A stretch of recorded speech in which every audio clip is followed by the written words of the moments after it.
ಶ್ರೀ ಗಣಪತಿ ಶಾರದಾ ಗುರುಭ್ಯೋ ನಮಃ. ಗುರುಬ್ರಹ್ಮ ಗುರುರ್ವಿಷ್ಣು ಗುರುದೇವೋ ಮಹೇಶ್ವರ ಗುರು ಸಾಕ್ಷಾತ್ ಪರಬ್ರಹ್ಮ ತಸ್ಮೈ ಶ್ರೀ ಗುರವೇ ನಮಃ. ಶ್ರೋತೃಗಳಿಗೆ ಶ್ರೀ ಸಚ್ಚಿದಾನಂದೇಂದ್ರ ಸರಸ್ವತಿ ಸ್ವಾಮಿಗಳವರು ನೀಡಿರುವ ಭಗವದ್ಗೀತೆ ಕುರಿತಾದ ಉಪನ್ಯಾಸ ಮಾಲಿಕೆಯಲ್ಲಿ ಕರ್ಮ ಫಲದಿಂದ ಬಿಡುಗಡೆ ಎಂಬ 174ನೆಯ ಉಪನ್ಯಾಸಕ್ಕೆ ಸ್ವಾಗತ. ಅರ್ಜುನನು ಭಗವಂತನನ್ನು ತ್ಯಾಗದ ರಹಸ್ಯವನ್ನು ಕೇಳಲು ಭಗವಂತನು ತ್ಯಾಗಕ್ಕೆ ಮೊದಲನೆಯ ಮೆಟ್ಟಿಲಾಗಿ ಕರ್ಮಯೋಗವನ್ನೇ ತ್ಯಾಗವೆಂದು ಹೊಗಳಿ ಉಪದೇಶಿಸಿದನು. ಸಂಗತ್ಯಾಗ, ಫಲತ್ಯಾಗ ಇದೇ ಸಾತ್ವಿಕ ತ್ಯಾಗವು. ಕರ್ಮಯೋಗಿಯು ಸತ್ವ ಸಮಾವಿಷ್ಟನಾಗಿರುತ್ತಾನೆ. ಆದ್ದರಿಂದ ಮೆಲ್ಲಗೆ ಕರ್ಮ ಬಂಧದಿಂದ ಬಿಡುಗಡೆಯನ್ನು ಹೊಂದಿಬಿಡುತ್ತಾನೆ. ಕರ್ಮವನ್ನು ಸಂಗತ್ಯಾಗ ಫಲತ್ಯಾಗ ಪೂರ್ವಕವಾಗಿ ಮಾಡುವುದಕ್ಕೆ ಪ್ರಾರಂಭಿಸಿದರೆ ಕಾಯಿ ಹಣ್ಣಾಗುವಂತೆಯೋ ಹಾಲು ಮೊಸರಾಗುವಂತೆಯೋ, ಜನರು ಯುವಕರಾಗಿದ್ದು ಮೆಲ್ಲಗೆ ಮುದುಕರಾಗುವಂತೆಯೋ, ಮೆಲ್ಲಗೆ ಸಾಧನದಲ್ಲಿ ರೂಪಾಂತರವಾಗಿ ಕರ್ಮ ತ್ಯಾಗವೇ ದಕ್ಕಿಬಿಡುತ್ತದೆ. ಕರ್ಮದ ಫಲವು ಎಂದು ಹೇಗೆ ಆಗುವುದೆಂಬುದನ್ನು ಹೇಳುವುದಕ್ಕೆ ಬರುವುದಿಲ್ಲ. ಸಾಧನೆ ಮಾಡುತ್ತಾ ಇದ್ದರೆ ಅದು ಮೆಲ್ಲಗೆ ತನ್ನ ಫಲವನ್ನು ಕೊಟ್ಟು ಬಿಡುತ್ತದೆ. ಒಬ್ಬ ಮಂಕನು ಯಾವಾಗಲೂ ಮಂಕನಾಗಿಯೇ ಇರುತ್ತಾನೆಂದು ಹೇಳುವುದಕ್ಕೆ ಬರುವುದಿಲ್ಲ. ನನ್ನ ಮಿತ್ರರೊಬ್ಬರು ಗಣಿತಶಾಸ್ತ್ರದಲ್ಲಿ ಸಾಧಾರಣ ತಿಳುವಳಿಕೆಯುಳ್ಳವರಾಗಿದ್ದರು. ಅವರು ನನ್ನಿಂದ ಅದರಲ್ಲಿ ಬಹಳ ವಿಷಯಗಳನ್ನು ತಿಳಿದುಕೊಂಡರು. ಒಂದು ಕಾರಣ ವಿಶೇಷದಿಂದ ನನಗೆ ಅವರ ಸಹವಾಸವು 1 ವರ್ಷ ಇಲ್ಲವಾಯಿತು. ಮತ್ತೆ ನಾನು ಅವರನ್ನು ನೋಡಿದಾಗ ಅವರ ಬುದ್ಧಿಯು ಗಣಿತಶಾಸ್ತ್ರದಲ್ಲಿ ವಿಶೇಷವಾದ ಕೌಶಲವನ್ನು ಹೊಂದಿತ್ತು. ಈಗ ಅವರೇ ಮತ್ತೊಬ್ಬರಿಗೆ ಆ ಶಾಸ್ತ್ರದ ಕೆಲವು ಭಾಗಗಳನ್ನು ಚೆನ್ನಾಗಿ ತಿಳಿಯ ಹೇಳಬಲ್ಲವರಾಗಿದ್ದರು. ಇದರಂತೆ ಸಾತ್ವಿಕ ತ್ಯಾಗವನ್ನು ಅಭ್ಯಾಸ ಮಾಡುತ್ತಿರುವವರಿಗೆ ಅವರಿಗೂ ತಿಳಿಯದಂತೆ ಹೇಗೋ ಕರ್ಮದ ಹಂಗು ಬಿಟ್ಟು ಹೋಗುತ್ತದೆ. ಕರ್ಮದ ಫಲವನ್ನು ಬಿಡುವುದು ಯಾರಿಂದಲೂ ಸಾಧ್ಯವಿಲ್ಲ ಎಂಬುದಿಲ್ಲ. ಆದರೆ ಸಾಮಾನ್ಯವಾಗಿ ದೇಹಾಭಿಮಾನವಿರುವವರಿಗೆ ಕರ್ಮ ತ್ಯಾಗವು ಶಕ್ಯವಲ್ಲ. ನಹಿ ದೇಹಭೃತಾ ಶಕ್ಯಂ ತ್ಯಕ್ತುಂ ಕರ್ಮಾಣ್ಯಶೇಷತಃ ಯಸ್ತು ಕರ್ಮ ಫಲತ್ಯಾಗಿ ಸತ್ಯಾಗೀತ್ಯಭಿಧೀಯತೆ. ಧರ್ಮ ಅಧರ್ಮಗಳ ಫಲವಾಗಿ ಮನುಷ್ಯನ ದೇಹವು ದೊರೆಯುತ್ತದೆ. ಆದ್ದರಿಂದ ದೇಹವನ್ನು ಧರಿಸಿರುವುದು ಕರ್ಮದ ಫಲ. ದೇಹ ಧಾರಣೆ ಮಾಡಿದವನು ಮತ್ತೆ ಕರ್ಮವನ್ನು ಮಾಡುತ್ತಲೂ ಅದರಿಂದ ಮತ್ತೊಂದು ದೇಹವನ್ನು ಪಡೆಯುತ್ತಲೂ ಇರುತ್ತಾನೆ. ಹೀಗೆ ಮತ್ತೆ ದೇಹ ಧಾರಣೆ ಮಾಡುತ್ತಿದ್ದರೆ ಕರ್ಮ ಬಂಧದಿಂದ ಬಿಡುಗಡೆ ಹೇಗಾಗಬೇಕು ಎಂದರೆ ಕರ್ಮದ ಫಲತ್ಯಾಗದಿಂದ. ಯಾವನು ಕರ್ಮದ ಫಲವನ್ನು ಬಿಡುತ್ತಾನೋ ಅವನು ಕರ್ಮತ್ಯಾಗಿಯೇ. ಏಕೆಂದರೆ ಬರಿಯ ಕರ್ಮದಿಂದಲ್ಲ, ದೇಹರೂಪ ಫಲವನ್ನು ಪಡೆಯುವುದು ಫಲದ ಇಚ್ಛೆಯಿಂದ. ಈ ಗುಟ್ಟನ್ನು ತಿಳಿದವನು ಕರ್ಮ ಸಂಗ ತ್ಯಾಗವನ್ನು, ಕರ್ಮ ಫಲ ತ್ಯಾಗವನ್ನು ಮಾಡುತ್ತಿರಬೇಕು. ಇದರಿಂದ ಮೆಲ್ಲಗೆ ದೇಹಾಭಿಮಾನವು ತಪ್ಪಿ ಹೋಗುವುದು. ಸರಿಯಾಗಿ ನೋಡಿದರೆ ದೇಹವೆಂಬುದೊಂದು ನನಗೆ ಇದೆ ಎಂಬುದೇ ಮಿಥ್ಯಾಭಿಮಾನವು. ನಾನು ಅವಿನಾಶಿಯಾದ ಆತ್ಮನು ಎಂಬ ಜ್ಞಾನವು ಯಾವನಿಗೆ ಆಗುವುದೋ ಅವನಿಗೆ ಕರ್ಮವೂ ಇಲ್ಲ, ಕರ್ಮ ಫಲವಾದ ದೇಹವೂ ಇಲ್ಲ. ಅಂಥ ಜ್ಞಾನಿಯ ದೃಷ್ಟಿಯಲ್ಲಿ ಕರ್ಮವು ದೇಹವು ಎಲ್ಲವೂ ಕನಸಿನಲ್ಲಿ ಕಾಣುವ ದೇಹ ಕರ್ಮಗಳಂತೆ ಅನೃತವಾಗಿರುವವು. ಆದರೂ ಯಾರು ನಾನು ದೇಹಿಯು, ಈ ಕರ್ಮವನ್ನು ಮಾಡಿ ಈ ಫಲವನ್ನು ಪಡೆಯುತ್ತೇನೆ ಎಂದು ದೇಹದಲ್ಲಿಯೋ ಕರ್ಮದಲ್ಲಿಯೋ ಸಕ್ತರಾಗಿರುವರೋ ಅವರಿಗೆ ಎಂದಿಗೂ ಕರ್ಮವನ್ನು ಬಿಡುವುದು ಆಗುವುದೇ ಇಲ್ಲ. ಅವರು ಸಂಗತ್ಯಾಗವನ್ನು ಫಲತ್ಯಾಗವನ್ನು ಮಾಡಿ ಕರ್ಮದಿಂದ ಬಿಡುಗಡೆಯನ್ನು ಹೊಂದುವುದಕ್ಕೆ ಪ್ರಯತ್ನಿಸಬೇಕು. ಕರ್ಮವಿದೆ, ದೇಹವಿದೆ ಎಂದು ನಂಬುವವರಿಗೆ ದೇಹವು ಯಾವಾಗಲೂ ಇದ್ದೇ ಇರುತ್ತದೆ. ಆದ್ದರಿಂದಲೇ ಜ್ಞಾನಿಗಳು ಹೇಳುವುದೇನೆಂದರೆ, ನಾವು ಯಾವಾಗ ದೇಹ ಉಂಟೆಂದು ನಂಬುವೆವೋ ಆಗಲೇ ದೇಹ ಧಾರಣೆ ಮಾಡಿದಂತಾಗುವುದು. ರಾತ್ರಿಯಲ್ಲಿ ಮಲಗಿ ನಿದ್ರಿಸುತ್ತಿರುವವನಿಗೆ ಚಟ್ಟನೆ ಸ್ವಪ್ನದ ದೇಹಾದಿಗಳು ಎದ್ದುಕೊಳ್ಳುವಂತೆ ಅಜ್ಞರಿಗೆ ಅಜ್ಞಾನ ನಿದ್ರೆಯಿಂದ ದೇಹ ಧಾರಣ, ಕರ್ಮ, ಕರ್ಮದ ಫಲ ಮುಂತಾದ ಸ್ವಪ್ನ ದೃಶ್ಯಗಳು ಕಾಣಿಸಿಕೊಳ್ಳುವವು. ಅವುಗಳ ಹಿಡಿತದಿಂದ ಅಜ್ಞರು ಎಂದಿಗೂ ತಪ್ಪಿಸಿಕೊಳ್ಳಲಾರರು. ಅಜ್ಞಾನವು ಕತ್ತಲೆಯಲ್ಲಿ ಈಚಲಮರವನ್ನೇ ಕಳ್ಳನೆಂದು ಕಲ್ಪಿಸಿಕೊಳ್ಳುತ್ತದೆ. ಒಂದು ಕಡೆಯಲ್ಲಿ ರಿವಾರ್ಡ್ ಆಫ್ 10,000 ಅಂದರೆ 10,000 ರೂಪಾಯಿಗಳ ಬಹುಮಾನ ಎಂದು ಬರೆದಿದ್ದರೆ, ಬಿವೇರ್ ಆಫ್ 10,000 ಅಂದರೆ 10,000ದ ವಿಷಯಕ್ಕೆ ಎಚ್ಚರಿಕೆಯಿಂದಿರಿ ಎಂದು ಆ ಮನಸ್ಸು ಓದಿಕೊಳ್ಳುತ್ತದೆ. ಕಣ್ಣಿಗೆ ಕಂಡದ್ದನ್ನು, ಮನಸ್ಸಿಗೆ ಗೋಚರವಾದದ್ದನ್ನು, ತನಗೆ ಬೇಕಾದಂತೆ ಇಲ್ಲದ್ದನ್ನು ಭರ್ತಿ ಹಾಕಿ ರೂಪಿಸಿಕೊಂಡು ಅದಕ್ಕೆ ಹಿಗ್ಗುತ್ತದೆ ಅಥವಾ ಅಂಜುತ್ತದೆ. ಇದೆಲ್ಲ ಮನಸ್ಸಿನ ಸ್ವಭಾವವು. ಈ ತುಂಟ ಮನಸ್ಸೇ ನಮಗೆ ಶರೀರವಿದೆ, ಕರ್ಮವಿದೆ, ಕರ್ಮದ ಸಾಮಗ್ರಿಗಳಿವೆ, ಹೆಂಡಿರು, ಮಕ್ಕಳು, ಹೊಲ, ಮನೆ, ಹಣ, ಅಧಿಕಾರ ಮುಂತಾದವುಗಳು ಇವೆ ಎಂದು ಕಲ್ಪಿಸಿಕೊಡುತ್ತಿರುತ್ತದೆ. ಮಿಥ್ಯಾ ದೇಹಾಭಿಮಾನದಿಂದಲೇ ದೇಹವು, ಕರ್ಮವು ನಮಗೆ ಹೀಗೆ ಗಂಟು ಬಿದ್ದಿದೆ. ನಿಜವಾಗಿ ನಮಗೆ ದೇಹ, ತದ್ಧರ್ಮ, ತತ್ಕರ್ಮಗಳ ಬಂಧವು ಇಲ್ಲವೇ ಇಲ್ಲ ಎಂಬುದಕ್ಕೆ ಯಾವ ಆಧಾರವಿದೆ ಎಂದು ನೀವು ಕೇಳಬಹುದು. ಗಾಢ ನಿದ್ರೆಯ ಅನುಭವವನ್ನು ನೆನಪಿಗೆ ತಂದುಕೊಳ್ಳಿರಿ. ಆಗ ನಮಗೆ ದೇಹದ ಸಂಬಂಧವಿಲ್ಲ. ಅಲ್ಲಿ ಯಾವ ಕರ್ಮದ ಹಂಗು ನಮಗೆ ಇರುವುದಿಲ್ಲ. ಹೀಗೆಯೇ ಮೂರ್ಛೆ, ಸಮಾಧಿ ಮುಂತಾದ ದ್ವೈತರಹಿತವಾದ ಅವಸ್ಥೆಗಳಲ್ಲಿ ನಮಗೆ ಏತರ ಅಭಿಮಾನವೂ ಇರುವುದಿಲ್ಲ. ಆಗ ಯಾವ ಕರ್ಮದ ಸಂಬಂಧವೂ ಇರುವುದಿಲ್ಲ. ಇದರಂತೆ ವ್ಯವಹಾರದಲ್ಲಿ ಆಟ, ಚಿತ್ರ ಸೌಂದರ್ಯದ ನೋಟ, ಸಂಗೀತದ ಇಂಪು ಮುಂತಾದವುಗಳಲ್ಲಿ ಮಗ್ನರಾಗಿರುವಾಗ, ಅಥವಾ ನಮಗೆ ಅತ್ಯಂತ ಪ್ರಿಯವಾದ ಯಾವುದಾದರೊಂದು ವಿಷಯದ ಯೋಚನೆಯಲ್ಲಿ ವ್ಯಾಸಕ್ತರಾಗಿರುವಾಗ ನಮಗೆ ಯಾವ ದೇಹದ ಅಭಿಮಾನವೂ ಇರುವುದಿಲ್ಲ. ಆಗ ಕರ್ಮದ ಅಥವಾ ಕರ್ಮ ಫಲದ ಸಂಬಂಧವೂ ಇರುವುದಿಲ್ಲ.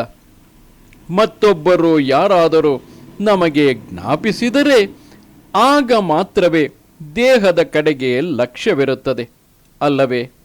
ಇದರಿಂದ ಏನು ಸಿದ್ಧವಾಯಿತೆಂದರೆ, ದೇಹಾಭಿಮಾನಕ್ಕೂ ಕರ್ಮಕ್ಕೂ ಗಂಟು. ದೇಹಾಭಿಮಾನವು ಕರ್ಮಕ್ಕೆ ಪ್ರಾರಂಭಕ ವೇಗ ಅಂದರೆ ಇನಿಷಿಯಲ್ ವೆಲಾಸಿಟಿ ಮಾತ್ರವಾಗಿರುತ್ತದೆ. ಬ್ರಹ್ಮಾಂಡವೆಲ್ಲ ಈ ಅಭಿಮಾನವನ್ನು ಅವಲಂಬಿಸಿ ನಿಂತಿರುತ್ತದೆ. ಪ್ರತಿಯೊಬ್ಬ ಮನುಷ್ಯನಿಗೂ ಚರಮ ಕ್ಷಣದವರೆಗೂ, ಸಾಯುವ ಕಾಲದವರೆಗೂ ದೇಹಾಭಿಮಾನವು ಅನುವೃತ್ತವಾಗಿರುತ್ತದೆ. ಇನ್ನೊಂದು ಕ್ಷಣಕ್ಕೆ ಸಾಯುವವನೂ ಕೂಡ ಅಗೋ ನಿಮ್ಮ ಮಗ ಎಂದ ಕೂಡಲೇ ಆ ಎಂದು ಕಣ್ಣು ಬಿಡುತ್ತಾನೆ. ಇಂಥದ್ದು ದೇಹಾಭಿಮಾನ. ಇದರಿಂದಲೇ ದೇಹಾಭಿಮಾನವನ್ನು ಬಿಡುವುದು ಸಾಧ್ಯವೆಂದಾಯಿತು. ಅಭಿಮಾನದಿಂದಲೇ ತಾನೇ ದೇಹವಿರುವುದು, ದೇಹವಂತನಾಗಿರುವುದು. ಮಿಥ್ಯಾಭಿಮಾನದಿಂದಾದರೆ, ಸರಿಯಾದ ತಿಳುವಳಿಕೆ ಬಂದರೆ ನಾವು ದೇಹವಂತರೇ ಆಗಿರುವುದಿಲ್ಲ ಎಂದಾಗುವುದು. ಒಬ್ಬನಿಗೆ 2 ಗುಂಟೆ ಹಾಳು ಜಮೀನು ಇದ್ದರೂ ಅವನಿಗೆ ಜಮೀನುದಾರಿಯ ಕಾನೂನೆಲ್ಲ ಅನ್ವಯಿಸುತ್ತದೆ. ಹಾಗೆಯೇ ದೇಹಾಭಿಮಾನಿಯು ಕೆಲಸ ಮಾಡುತ್ತಿದ್ದರೂ ಸುಮ್ಮನಿದ್ದರೂ ಕರ್ಮದಿಂದ ಬಿಡುಗಡೆಯಾಗಿರುವುದಿಲ್ಲ. ಅವನು ಮನಸ್ಸಿನಲ್ಲಿ ಕೆಲಸ ಮಾಡುತ್ತಲೇ ಇರುತ್ತಾನೆ. ಕೆಲಸ ಮಾಡಲಿಲ್ಲ ಎಂಬುದು ಕೂಡ ಒಂದು ಕೆಲಸವೇ. ಕರ್ಮಿಯಾಗಿರುವವನು ಕೆಲಸಕ್ಕೆ ಜವಾಬುದಾರನಾಗಿರುವವನು. ಕೆಲಸವನ್ನು ಮಾಡಲಿಲ್ಲವೆಂದರೂ ತಪ್ಪಾಗುವುದು. ಅದಕ್ಕಾಗಿ ಅವರಿಗೆ ದಂಡನೆಯಾಗುವುದು.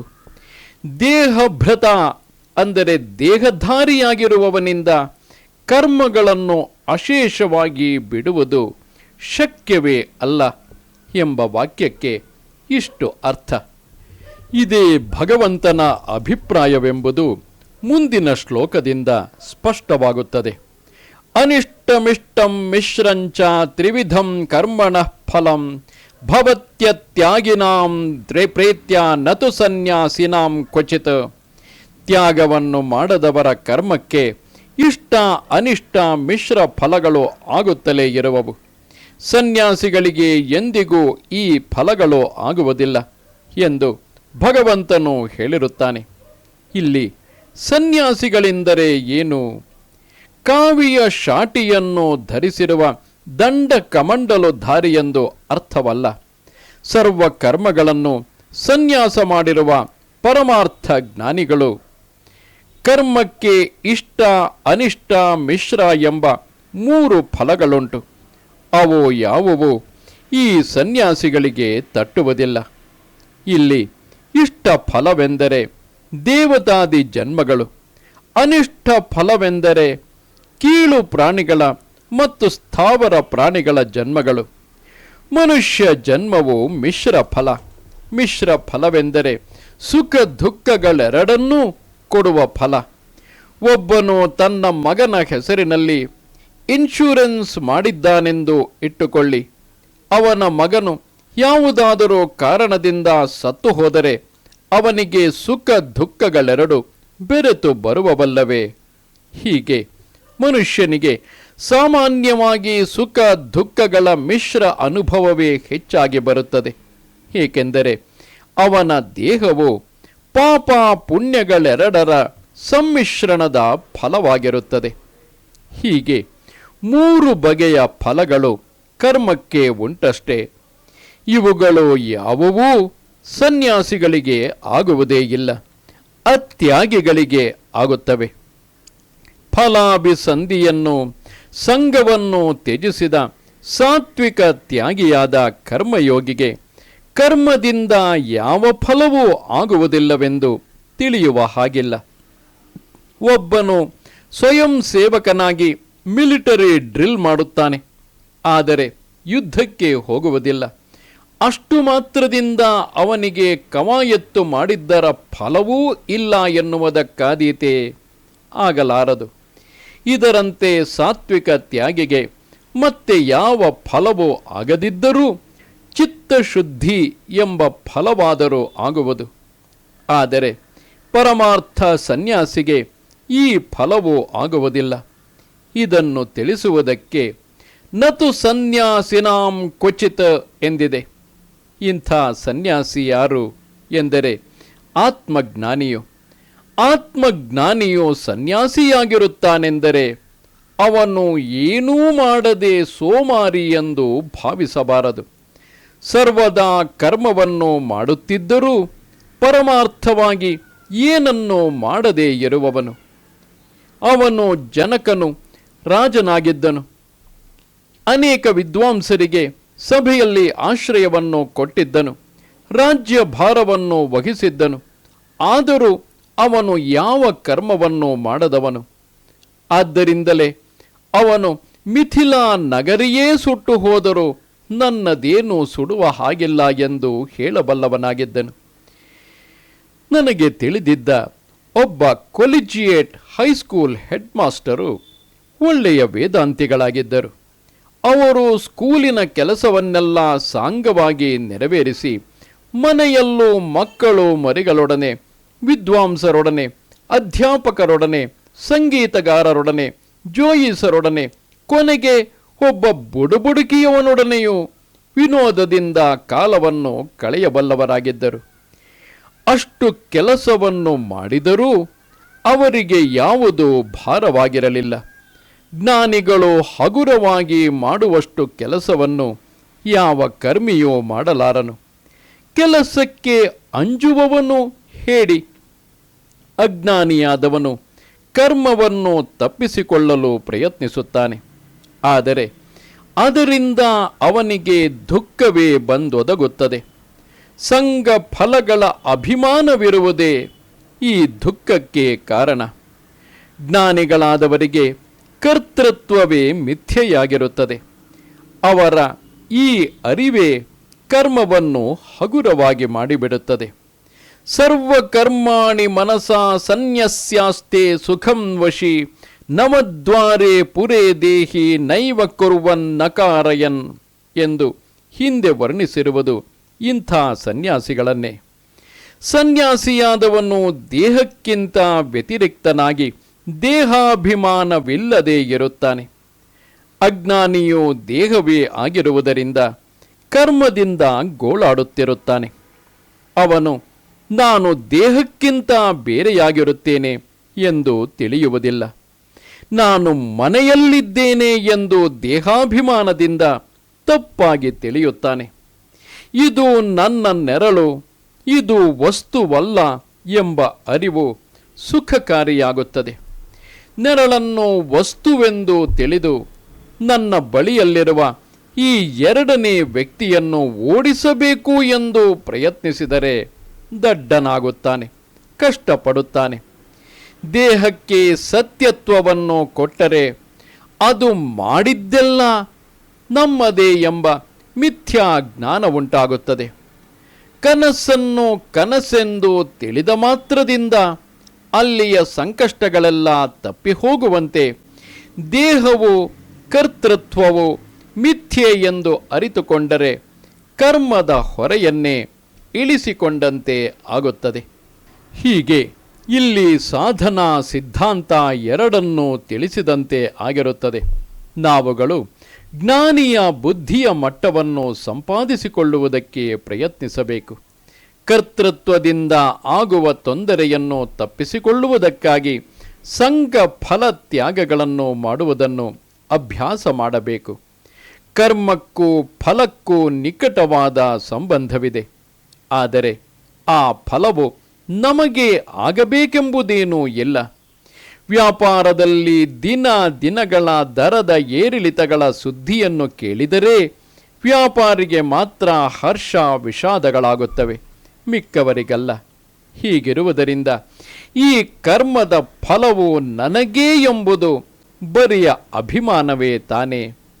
ಹುಡುಗರಿಗೆ ಪಾಸು ಮಾಡಿಸಬೇಕೆಂಬ ಅಭಿಮಾನವಿರುವ ಉಪಾಧ್ಯಾಯನು ಪರೀಕ್ಷಕರನ್ನು ಹುಡುಕಿ ಅವರ ಅನುಸರಣೆ ಮಾಡುವಂತೆಯೂ ತನ್ನ ಮಾತು ನಿಜವಾಗಲೇಬೇಕೆಂಬ ಅಭಿಮಾನವುಳ್ಳ ಜೋಯಿಸನು ನಾಳೆ ನಿನ್ನ ಹೊಲಕ್ಕೆ ಮಳೆಯಾಗುತ್ತದೆ ಎಂದು ಭವಿಷ್ಯವನ್ನು ಹೇಳಿ ಆ ರೈತನ ಹೊಲಕ್ಕೆ ನೀರು ಹಾಯಿಸಿ ಕಷ್ಟಪಟ್ಟಂತೆಯೂ ಫಲವನ್ನು ತನಗೆಂದು ಅಭಿಮಾನ ಪಟ್ಟ ಮಾತ್ರದಿಂದ ಕಷ್ಟಕ್ಕೆ ಈಡಾಗಬೇಕಾಗುವುದು. ಆದ್ದರಿಂದ ಜಾಣನಾದವನು ಕರ್ಮದ ಸಂಘ ಫಲವನ್ನು ಬಿಡಬೇಕು. ಕರ್ಮದಲ್ಲಿ ಮಾತ್ರ ನಿಲ್ಲಬೇಕು. ಯಾವ ಕರ್ಮವು ಬಂದೊದಗಿದರೂ ಅದನ್ನು ಆನಂದದಿಂದ ಮಾಡಬೇಕು. ಇದೇ ಕರ್ಮ ಬಂಧದಿಂದ ಪಾರಾಗುವುದಕ್ಕೆ ಮುಖ್ಯ ಉಪಾಯವು. ಕಚೇರಿಯಲ್ಲಿ ಒಬ್ಬ ಗುಮಾಸ್ತನು ತಾನು ಬರೆದಿದ್ದ ಲೆಕ್ಕವನ್ನು ಪರಾಮರ್ಶಕ್ಕಾಗಿ ಮತ್ತೊಬ್ಬನು ಕೇಳಿದರೆ ಬೇಕಾದರೆ ನೋಡಿಕೋ ಎನ್ನುವನು. ಇದಕ್ಕೆ ಕಾರಣವೇನು? ತಾನು ಮಾಡಿದ್ದಕ್ಕೆ ತನಗೇ ಕೀರ್ತಿ ಬರಬೇಕು ಅಥವಾ ಅದರ ಪ್ರತಿಫಲವು ಬರಬೇಕು ಎಂದು ಅಲ್ಲವೇ? ಹೀಗೆ ಸಂಘವು ಫಲಾಭಿಸಂಧಿಯು ಸಂದು ಸಂದುವಿನಲ್ಲಿಯೂ ತೂರಿಕೊಂಡು ಬರುತ್ತವೆ. ಇವುಗಳಿಂದ ಕೂಡಿದವನು ಮಾಡುವ ಕರ್ಮಕ್ಕೆ ಅವರ ಕರ್ಮವೆಂದು ಹೆಸರು. ಸಂಘ ಫಲಗಳನ್ನು ಬಿಟ್ಟವನು ಮಾಡುವ ಕರ್ಮವು ಇದಕ್ಕಿಂತ 1000 ಪಾಲು ಮೇಲಾಗಿರುತ್ತದೆ. ಸನ್ಯಾಸ ತ್ಯಾಗಗಳ ರಹಸ್ಯವನ್ನು ಹೇಳು ಎಂದು ಅರ್ಜುನನು ಕೇಳಿದ್ದಕ್ಕೆ ಭಗವಂತನು ಕರ್ಮಯೋಗವನ್ನು ಹೇಳಿದ್ದೇಕೆ ಎಂದರೆ ಅದೇ ಜ್ಞಾನದ ಪೆಟ್ಟಿಗೆಯ ಮುಚ್ಚಳವನ್ನು ತೆರೆಯುವ ಬೀಗದ ಕೈಯಾಗಿದೆ. ದೊಡ್ಡ ಪೆಟ್ಟಿಗೆಯನ್ನು ತೆರೆಯುವುದಕ್ಕೆ ಸಣ್ಣ ಬೀಗದ ಕೈ ಅತ್ಯವಶ್ಯವಾಗಿರುವಂತೆ ಕರ್ಮಯೋಗವು ಪರಂಪರೆಯಿಂದ ಜ್ಞಾನಪ್ರಾಪ್ತಿಯಾಗುವುದಕ್ಕೆ ಅತ್ಯವಶ್ಯವಾಗಿರುತ್ತದೆ.